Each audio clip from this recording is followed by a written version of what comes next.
अस्सलाम वालेकुम। Welcome to my YouTube channel. ये चैनल कहानियों के बारे में है। अगर आप चैनल पर नए हैं तो इसको सब्सक्राइब और लाइक भी कर दें। आज की हमारी कहानी का मौजू है तब्दीली। मेरे बचपन की बात है कि हमारे पड़ोस में एक यतीम लड़का सफदर अपने चचा के पास रहता था। पढ़ने लिखने का इसे बिल्कुल शौक नहीं था। सारा दिन पतंगबाजी और दूसरे फजूल कामों में गुजारता और शरारतें करता। इसके चचा और इनके घर वाले इससे बहुत परेशान रहते थे। मैट्रिक में 2 बार फेल होने के बाद जब तीसरी मर्तबा बड़ी मुश्किल से इसने मैट्रिक पास किया तो इसे एक दफ्तर में नौकरी दिलवा दी गई। चंद सालों के बाद वो अपने चचा के हाथ से चला गया और दोस्तों के साथ रहने लगा। मेरी जब भी इससे मुलाकात होती तो वो बड़ी गैर संजीदा बातें करता और कोई अच्छा तासुर नहीं छोड़ता। बहुत अरसे बाद सुना कि इसने शादी कर ली है। बीवी बच्चों को लेकर कभी वो हमारे घर भी आता, कभी किसी तकरीब में इससे मुलाकात हो जाती। लेकिन इसने कभी ये नहीं बताया कि इसका ओहदा क्या है और वो कहाँ काम करता है। इसके कपड़े निहायत सादा और बातें बड़ी दिलफरेब होती थीं। इसके घर जाने का कभी इत्तेफाक नहीं हुआ।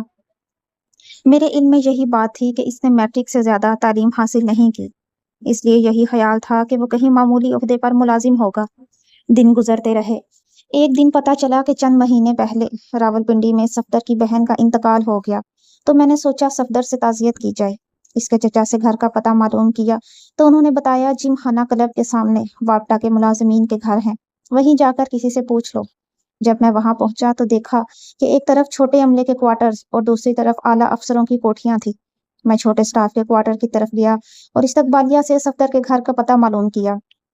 तो मुझे पता तो मुझे बताया गया कि वो बड़ी कोठियों की तरफ रहते हैं। मैं इस तरफ गया और वहां के इस्तकबालिया क्लर्क से सफदर साहब का पता मालूम किया। इसने इंटरकॉम पर सफदर से राब्ता किया और मेरे बारे में बताया। वहां से जवाब आया, इन साहब को भेज दो। जब मैं इसके घर के करीब पहुंचा तो देखा कि मेन गेट पर लगी हुई तख्ती पर मिर्जा सफदर बेग, डायरेक्टर जनरल लिखा हुआ है। मुझे अपनी आंखों पर यकीन न आया कि जिस शख्स को मैं एक मामूली मुलाजिम समझ रहा था वो इतना बड़ा अफसर है और तबीयत में इतनी सादगी। जब मैंने इससे पूछा कि तुम इतने बड़े ओहदे तक कैसे पहुंचे, क्योंकि हमारे ज़माने में तो सिर्फ मैट्रिक पास थे। सफदर ने बताया, जब मैंने नौकरी की, दफ्तर में मेरा एक साथी था जो दफ्तर के काम से जैसे ही फारिग होता तो कोर्स की किताबें पढ़ने में मसरूफ हो जाता। इसने मुझे बताया कि वो इंटर का इम्तिहान दे रहा है और इसने मुझसे कुछ ऐसी बातें की कि मुझे भी पढ़ाई से दिलचस्पी हो गई। हम दोनों ने साथ ही इंटर का इम्तिहान दिया और अच्छे नंबरों से पास हो गए।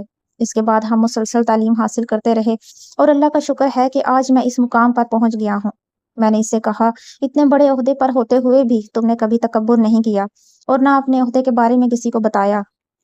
सफदर ने कहा, मैं डायरेक्टर जनरल अपने दफ्तर में हूँ और दफ्तर से बाहर वही पुराना सफदर, एक आम सा शख्स।